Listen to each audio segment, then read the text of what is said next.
하나님 말씀 보겠습니다. 오늘 이사야 18장입니다. 이사야 18장 1절부터 7절까지 제가 가진 구약성경 987면에 있습니다. 이사야 18장 1절부터 7절까지를 한 절씩 교독하겠습니다. 슬프다 구스의 강 건너편 날개치는 소리 나는 땅이여,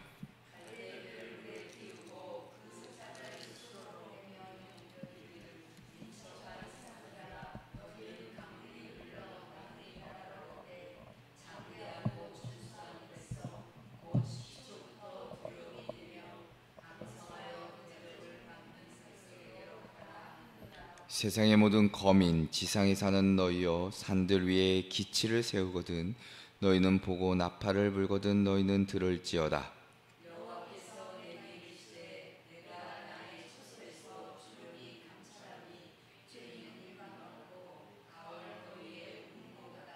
추수하기 전에 꽃이 떨어지고 포도가 맺혀 익어갈 때에 내가 낫으로 그 연한 가지를 베며 퍼진 가지를 찍어버려서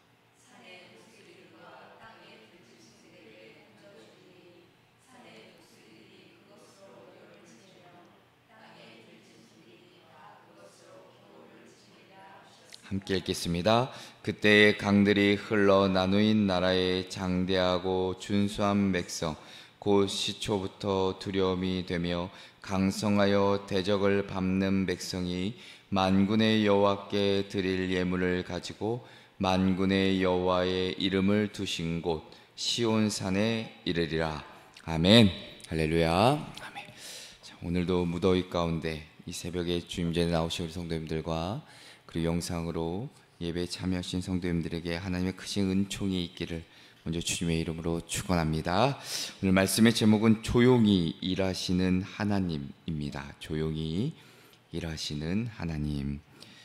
자, 우리는 보통 누군가가 일한다, 일하고 있다라고 하면 분주한 움직임과 그리고 눈에 보이는 결과를 떠올리곤 합니다. 특히 지금처럼 속도나 어떤 성과를 중시하는 세상에서는 이렇게 조용하거나 고요함은 종종 무기력하거나 아무 일도 하지 않는 것처럼 느껴질 때가 있습니다. 자, 그런데 하나님은 조금 다른 방식으로 일하십니다. 하나님은 우리가 아무것도 보지 못하고 아무 일도 어떤 들리지 않는 것 같은 순간에도 조용하게 그리고 정확하게 일하시는 분이지요. 인간이 끊임없이 움직이며 나름의 안정을 추구하지만 하나님은 때로는 침묵 가운데 역사도 하시고 그 또한 기다림 속에서 계획을 이루시는 분임을 우리는 성경을 통해 알 수 있습니다. 자, 오늘 본문 말씀 18장을 보면 당시 고대 근동에서 강력한 세력을 자랑하던 이 구스, 지금의 에티오피아 이 근처인데 이 구스에 대한 하나님의 말씀입니다. 이 구스 사람들이 사절단을 보내서 어떤 외교를 시도하고 자기들의 문제를 사람들과의 그 동맹, 연합을 통해 해결하려 합니다. 그들은 오늘 2절의 말씀처럼 민첩한 사절들을 보내고 빠른 결과를 기대하고 바라지요. 마치 지금의 우리와 그렇게 다르지 않습니다. 우리도 어떤 문제를 빠르게 해결하려 하고 빠른 결과를 기대하죠. 하지만 그런 인간의 그 분주함 속에서 하나님이 4절에 이렇게 말씀하신 겁니다. 내가 나의 처소에서 조용히 감찰함이라고 말씀하십니다. 이것이 어떻게 보면 또 하나의 하나님의 방식인데, 사람은 두렵고 떨리고 염려와 걱정으로 분주하지만 하나님은 조용히 나름대로 기다리시고 또한 그 기회를 또한 오기까지 참고 인내하실 때가 참 많고, 사람은 급한데 하나님은 또한 그 정확한 때를 또한 하나님께서는 원하시고 바라시고 그때 일하시기를 원하시죠. 하나님은 성급하게 움직이시는 분이 아니라 모든 때를 아시고 그분의 때에 맞추어 조용히 일하시는 분이라는 것을 우리는 또 한편으로는 알 수 있습니다. 자, 그래서 오늘 말씀을 통해 우리가 눈에 보이지 않아도 하나님은 그 이면에 분명히 일하고 계시고, 우리의 눈에 보이는 변화가 없다 할지라도 우리가 그 가운데 실망하는 것이 아니라 그 조용히 침묵하며 일하고 계시는 하나님을 신뢰하는 그 믿음이 온전히 회복되어야 할 것을 오늘 말씀을 통해 우리에게 일러주고 계십니다. 다시 한번 오늘 말씀을 통해 우리에게 주신 은혜가 무엇일까 함께 좀 살펴보고 기도의 제목을 얻고자 합니다. 그 첫째로는 사람은 서두르지만 하나님은 기다리고 계십니다. 사람은 서두르지만 하나님은 기다리십니다. 자, 이사야 18장은 조금은 독특한 구조로 시작됩니다. 자, 1절을 보면 슬프다 구스의 강 건너편 날개치는 소리나는 땅이요 라고 기록합니다. 자, 이 슬프다라는 것 단순한 감탄사가 아니라 우리가 앞절에도 앞장이나 이사야를 보더라도 이 슬프다라는 것은 애도와 탄식이지요. 어떤 심판과 경고 그 문맥 가운데 사용되는 단어가 이 슬프다입니다. 근데 하나님께서는 이 강대국 구스를 향해 탄식하십니다. 왜일까? 우리가 곰곰이 묵상하면 이들이 동일하게 하나님을 신뢰하지 않고 자신들의 방식대로 살아갔음을 우리는 알 수 있습니다. 자, 그래서 2절에 이렇게 묘사하는데 갈대배를 물에 띄우고 그 사자를 수로로 보내며 이르기를 민첩한 사절들아 너희는 강들이 흘러 나누은 나라로 가되 장대하고 준수한 백성 곧 시초부터 두려움이 되며 강성하여 대적을 밟는 백성에게로 가라 말씀하십니다. 자, 고대 구스 이 나라 지금의 수단 에티오피아 지역인데 자, 강력한 군사력과 나름대로 영향력을 가진 제국이었습니다. 당시 남유다를 침공하려 했던 그 아수르라는 어마무시한 나라, 이 나라와 맞서기 위해 이 구스는 사절들을 보내서 동맹을 모색하기 시작합니다. 자, 그러니까 그들은 발빠르게 나름대로 전략적으로 정치적으로 탁월하게 계산에 따라 움직이지요. 자, 겉으로 보기에는 대단히 현명한 행동처럼 보입니다. 자, 하지만 그 안에는 하나님을 향한 절대자에 향한 신뢰가 아니라 인간의 조급함, 그 불안함이 그들 가운데 자리하고 있었다는 것이죠. 자, 우리가 이 모습은 낯설지 않은 모습입니다. 왜냐하면 우리도 위기 가운데 얼마나 자주 하나님의 뜻을 묻기보단 내가 먼저 빠르게 움직이려 하는지를 우리가 좀 돌아볼 필요가 있지요. 지금 이 결정을 안 하면 늦을 것 같고, 지금 이 기회를 놓치면 망할 것 같고, 저 사람과 뭔가 관계되지 않으면, 연결되지 않으면 손해볼 것 같고, 자, 우리는 하나님의 음성보다 세상의 흐름에 더 민감하게 반응합니다. 자, 그러나 문제는 조급함 속에 움직이는 우리의 결정이 때로는 하나님의 그 섭리와 계획하심과 충돌하는 데 있습니다. 자, 구스라는 나라 힘이 있고 수단이 있고 발빠른 사절단이 있었지만 하나님의 뜻과 섭리와는 그들과는 분명히 달랐던 것이죠. 자, 그들이 동맹을 맺고 조약을 맺고 움직였던 그 외교적인 모든 노력은 하나님 없이 움직인 인간의 노력이자 전략이었습니다. 자, 그리고 그것은 하나님의 계획 속에서 아무런 힘이 되지를 않았습니다. 자, 우리가 여기서 중요한 신앙의 원리를 배울 수 있습니다. 하나님의 일은, 하나님의 계획과 섭리는 결코 우리의 사람의 속도와 계획과 생각대로 움직이지 않는다는 것이죠. 하나님은 우리가 느끼기에 너무 조용하고 너무 느리게 움직이시는 것처럼 보일 때에도 가장 정확한 타이밍으로 그 시간으로 일하고 계신다는 사실입니다. 우리의 삶에도 조급한 마음, 무언가를 빨리 해결해야 한다는 그 압박감, 지금이 아니면 안 될 것 같은 두려움이 있다면 오늘 이 하나님의 말씀을 우리는 눈여겨 귀 기울이고 듣고 마음에 새겨야 한다는 것입니다. 오늘 이 말씀처럼 슬프다, 민첩한 사절을 보내는 그 민족이여 라는 이 말씀 우리가 좀 마음에 새길 필요가 있겠죠. 하나님은 조용히 그러나 정확하게 일하시는 분이기 때문에 우리의 조급함을 좀 버리고 하나님의 계획을 신뢰하며 그 침묵 속에서도 우리가 인내할 때, 그리고 우리가 기다릴 때 비로소 하나님의 그 방식, 하나님의 구원의 역사하심을 우리 삶 가운데 허락해 주실 줄로 믿습니다. 둘째로는 하나님은 조용히 감찰하시며 정확히 일하십니다. 하나님은 조용히 감찰하시며 정확히 일하십니다.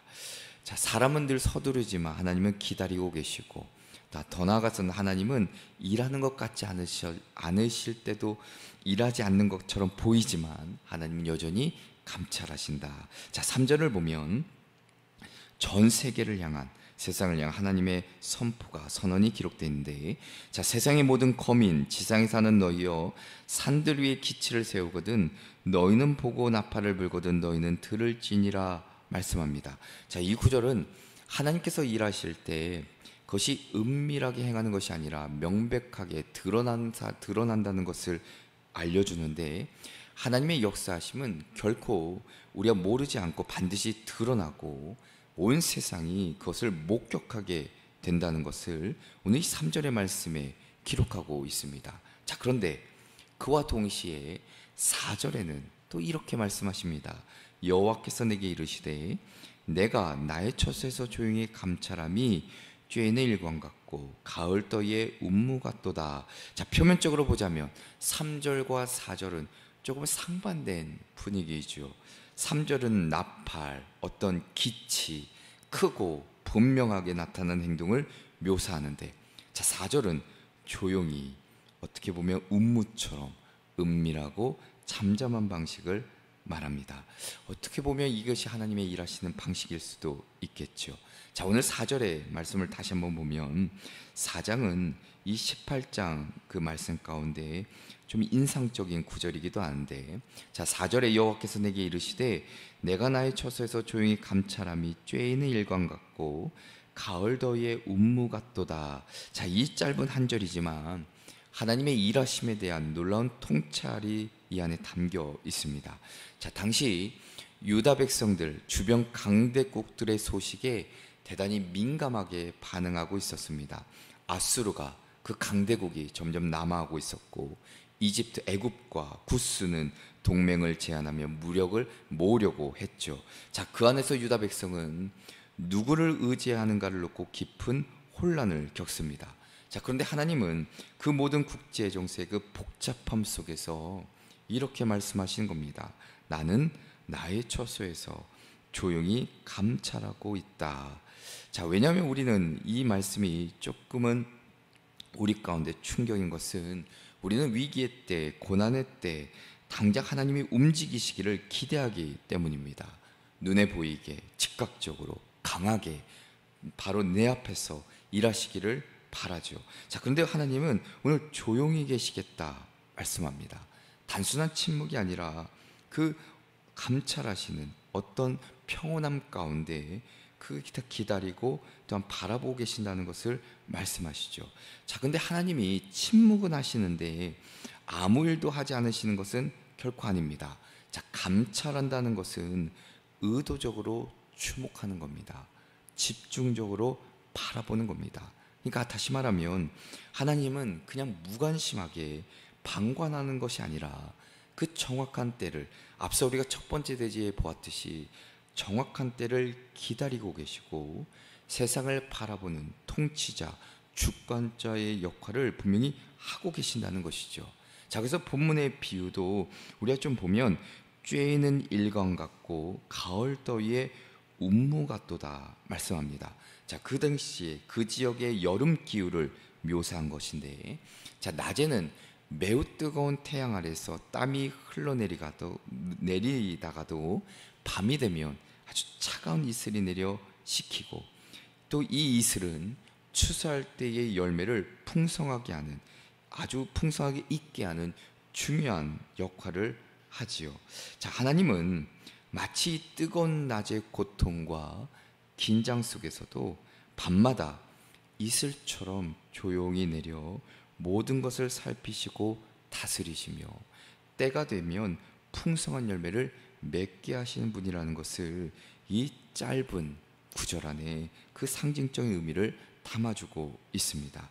자, 우리의 시선이 때로는 즉각적인 응답, 때로는 변화에 집중하고 있지만 하나님은 때로는 조용한 침묵 속에서 우리의 눈에 보이지 않게 일하시며 역사를 이루시는 분이라는 것이지요.